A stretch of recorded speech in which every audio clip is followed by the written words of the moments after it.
Hi, this is Eric Johnson, the brand. And this is Aaron Thigpen, the source. Welcome to today's podcast.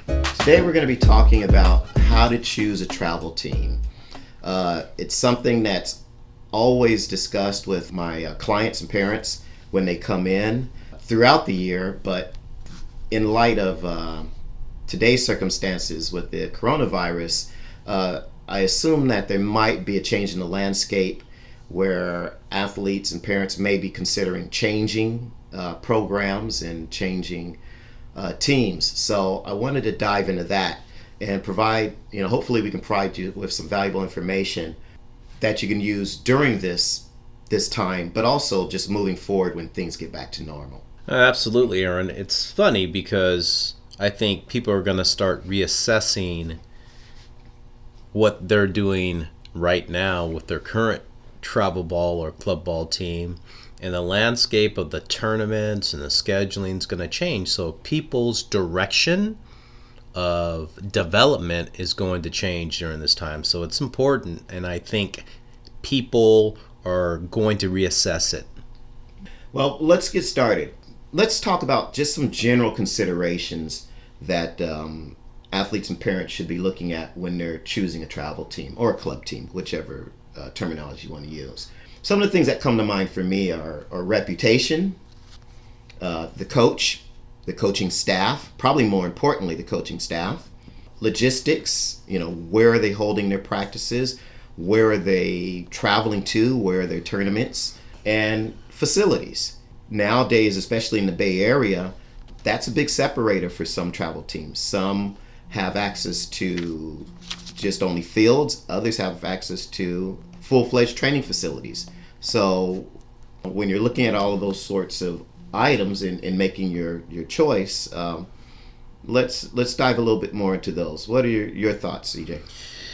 Well, number one, I think because of the short season now, and I'm going to use this analogy because you have really the travel season starts in the fall, and then you have a fall program, and then there's a break, and then you start your winter spring program, January through really March, and then you have your summer season, which is really in a March all the way through the middle of July.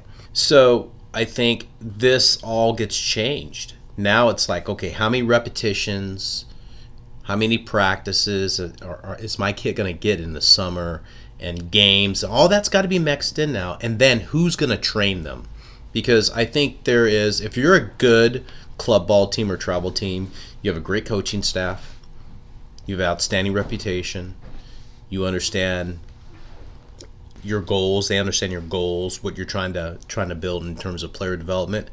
And as a parent, logistically, can I get my kid there to get the training? And what kind of facilities? Are they outside? Do they practice on a field?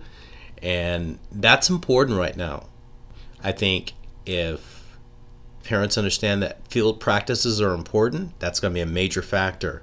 Facility, everybody has a facility, but what's in the facility? Is it just, a smaller place, or is it a larger place where there's pitching mounds? Is there a batting cage? Are there other exercise areas that they can do stuff with skill development? Strength and conditioning. Speed work. All that stuff, Aaron. Different modalities. Do they have facilities like cameras where they can do video? Do they have a program where kids can go in and dial it in where they don't need a trainer there all the time with them? So I think those are important factors in trying to find the right fit for the player in this environment now. So EJ, let's delve a little bit deeper into how the club team utilizes a facility and what sorts of programs or partnerships that they may have that can benefit the athlete. I think it's critical and important that parents need to understand if they want their kid to develop faster, that there needs to be a relationship between the sports performance facility and that team or club teams that participate together. One is that the organizer of the club team and the sports performance organizer, two separate entities, are working together with their teams and athletes to build a better ball player. Okay? Not only just physically, but mentally. And it goes hand in hand. And Aaron, you and I see this constantly with the stuff that we've done in the past 20 years, how important it is for our relationship together to build an athlete, whether it's the sports performance component or the baseball side of that. Can you kind of talk a little bit more about exactly. That? I mean, I work with all types of athletes, so I run into this quite often. And one of the biggest things is there's a disconnect between the coaches and everyone who's trying to help this athlete get better. So you can have a travel ball coach or a high school coach, but they're going to be far removed in most cases from your strength and conditioning person or your speed person or maybe your hitting instructor. So you don't necessarily have everyone working in concert with the athlete or for the benefit of the athlete.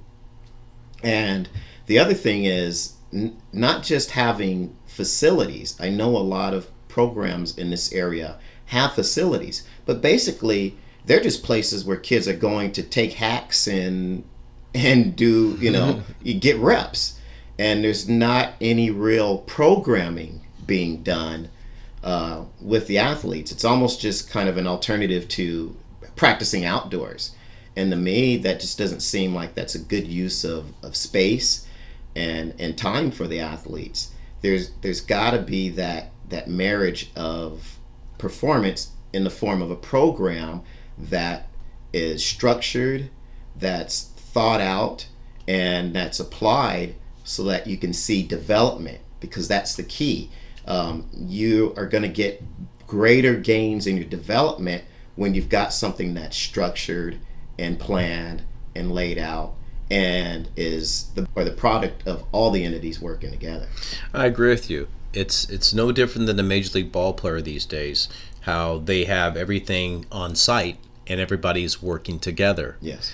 And I think that's something that we do very well together, is we have that relationship, and we try to take our athletes from our club and your facility working together to develop a player. And that's the right way to develop a player these days, with the sports performance side of it that you do and the baseball side that I do, working together, meshing that together. That's how athletes develop. There's programming. I think the key word is, you said, there's programming. There's a structure. There is a plan.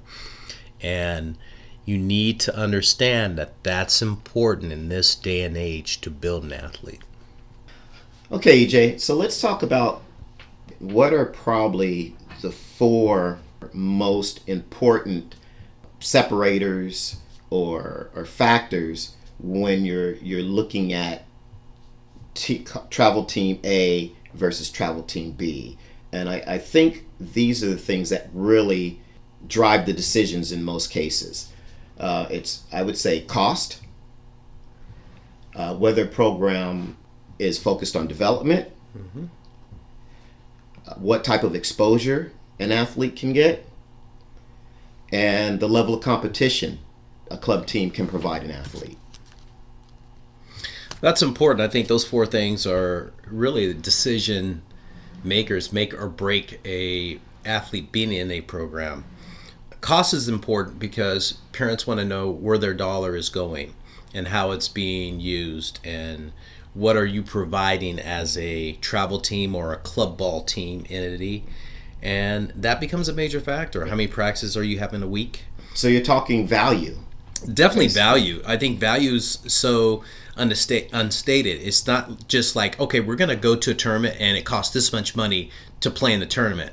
I mean, that right there, development is gone right there. If that's the first thing that's coming out of your mouth. And the second thing is exposure and competition. I mean, what are you getting? Are you just saying, okay, we're going to pay this much money to go play in a tournament, and that's what this is all about? That doesn't help the athlete.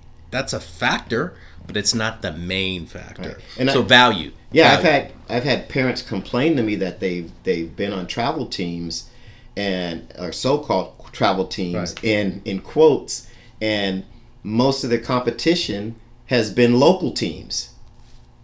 And it's funny to me, you travel all the way to Arizona to play 3 games against teams that are right in your backyard. In your backyard, or the competition's not good. Right. See, the whole thing is, I think there's a balance, and the balance is skewed a little bit.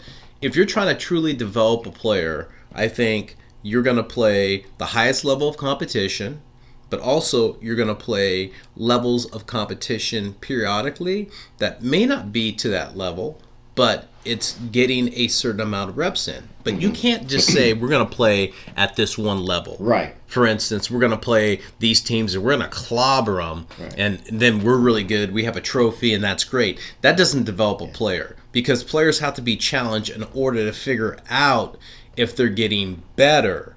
Because failure or not having as much success helps you grow and learn about your deficiencies so you can grow and become a better player. Right. No, I agree, because I think there's a misperception by parents who are just getting into this that think, hey, we're just going to play all these high caliber teams all the time.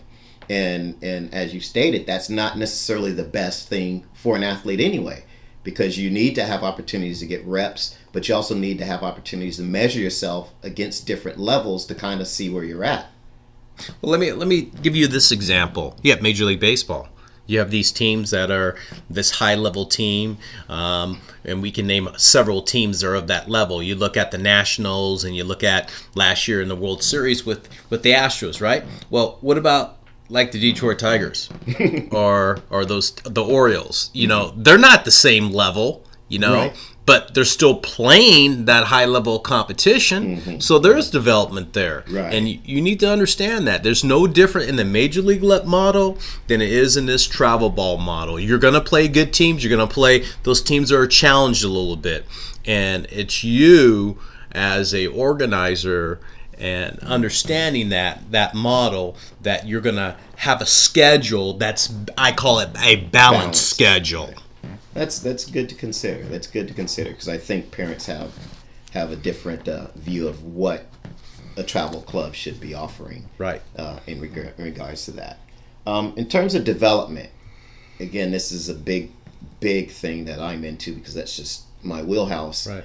And you know, I think that should be the cornerstone for most travel ball teams or clubs. I mean, maybe I'm wrong. I know exposure probably seems to be the thing that most people chase, but when you're talking your younger athletes and even most your high school athletes, they're I would say 80% are in the development basket versus the exposure basket. You know, there's definitely a balance, and I think development comes first. Exposure is later once that player is developed, because you can get overexposed too early and then you've taken yourself out of the equation completely. So, like you said, the development component is the most important thing. How is our young athlete developing? How are we going to get them to that level? And then we get them to that level where they're developing still, and then we can expose that athlete. And development takes time. It's not like this, okay, come in here and we're going to work out for 1 year here and we're good. It isn't. Baseball, sports performance together is a marathon. It is not a sprint. Yeah, I mean, there's levels, and I tell that to all my athletes. I say, look, think of it like your computer programs. This is 1.0 this year. Next year, we go to 2.0. Next year, 3.0, and so on. So I get what you're talking about, and I think there's an element of travel ball that's just all about play.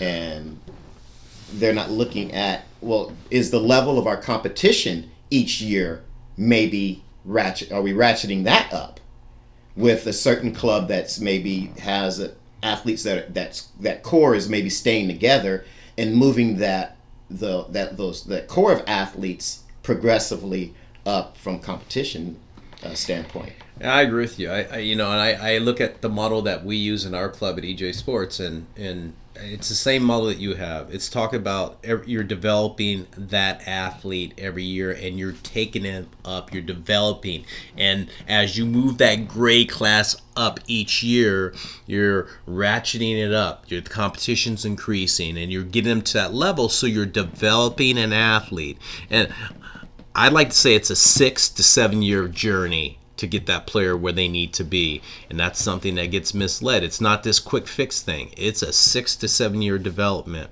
And it's no different than the Major League model. That's what they do. Why not use that model? And I think over the years, that has been my experience, and I know it has been your experience.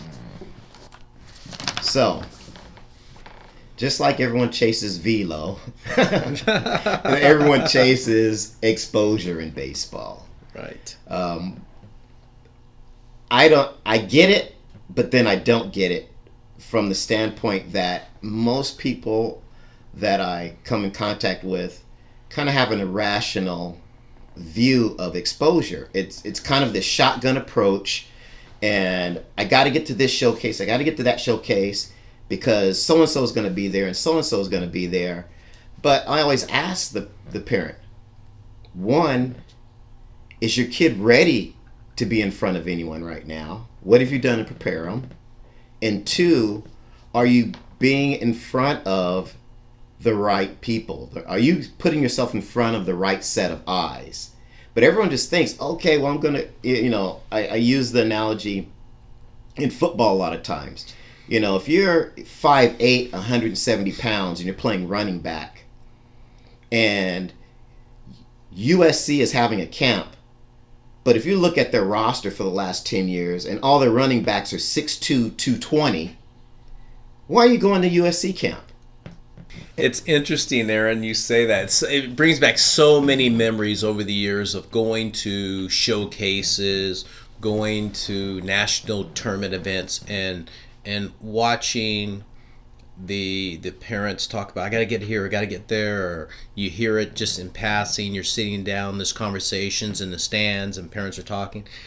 Number one thing here is that people need to understand that overexposing your athlete too early takes you really out of the equation, and exposing them early just to be seen is not always the correct way. I agree, because I talk to athletes who come in and they want to do testing because they want to get ready for a showcase.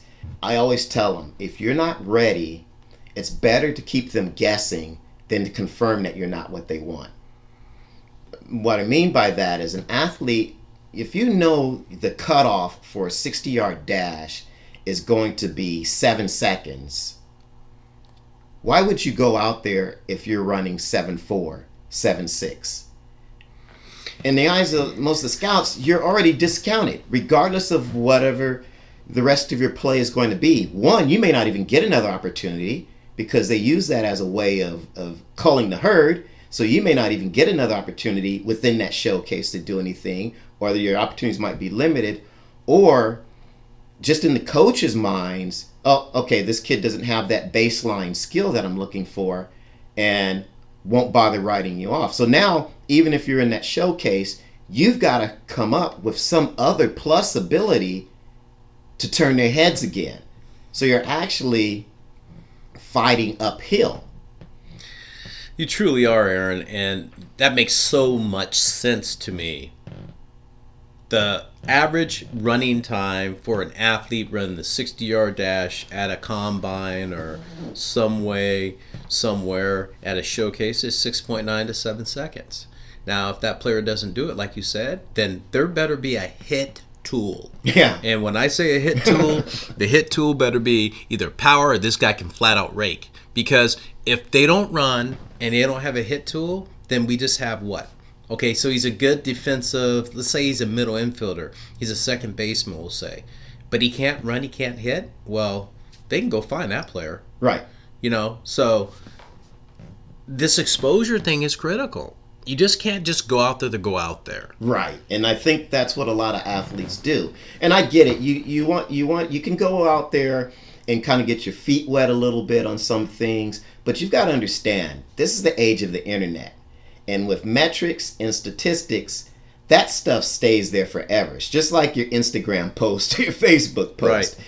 If you lay an egg at one of these showcases, you have to have a second performance that erases that. If that's your only performance that's sitting out there in the baseball internet world that coaches can go and grab on you, you're screwed. Well, here's another thing too, Aaron. These coaches talk to each other. And so what if you went to 2 showcases and one coach was at one and the other coach was at the other? Now they come together and they see this athlete and they go, hey, do you have anything on this guy? Oh, he wasn't that good. And then that guy who hadn't seen you just writes you off at the showcase. They've already written you off. You overexpose yourself too early. He looks about the same. But maybe that athlete's trained a lot already and they've gotten better and they go, I saw enough already. Because your first impression is everything. Right. And people don't understand that. Your first impression's everything. Now, if you want to go get exposure, go to a smaller camp. Not as many athletes where you're just getting your feet wet. You're a young player and it's a smaller local thing. Don't go out to a national thing if you're a young guy and you're not ready. Unless you're going with your club team and you want to go with the club team, and that's good for that. But don't go out individually by yourself when you're not ready. And you made a good point about showing coaches that incremental improvement, showcase by showcase or year by year. Because I also talk to athletes about that. Say, look, okay, you've been to this showcase this year. If you're going to the same showcase next year because it's a good fit for you and the right coaches are there, then you want to show improvement. And you want to show that you're on a certain trajectory to being the athlete that they're looking for, even if you're not there yet. But now they say, okay, well, let me keep tabs on this kid here because, last year he was there, this year he's here. And if he keeps improving like that, I like his other things that are going on. Maybe I like the way he handles himself. I like the way he interacts with the other coaches, those sorts of things. So some of those other intangibles come into play, and now they're just waiting for maybe some physical things to kind of come to light. Yeah. Those are the tangible things we talk about, Aaron, all the time with our athletes. And, they understand those things are important too. I call it the 6th tool. What that is. And I think later on when we talk more about all these tools in another podcast, we'll talk about all these tools. Okay. So to wrap it up on this exposure thing, don't go too soon. Be ready and put yourself in front of the eyes who are going to recognize you are what they want. Would you say that's it? Absolutely. Excellent. Well, that ends another podcast for today. We want to thank you guys for joining us. This is Eric Johnson, the brand, and Aaron Thigpen, the source, signing off.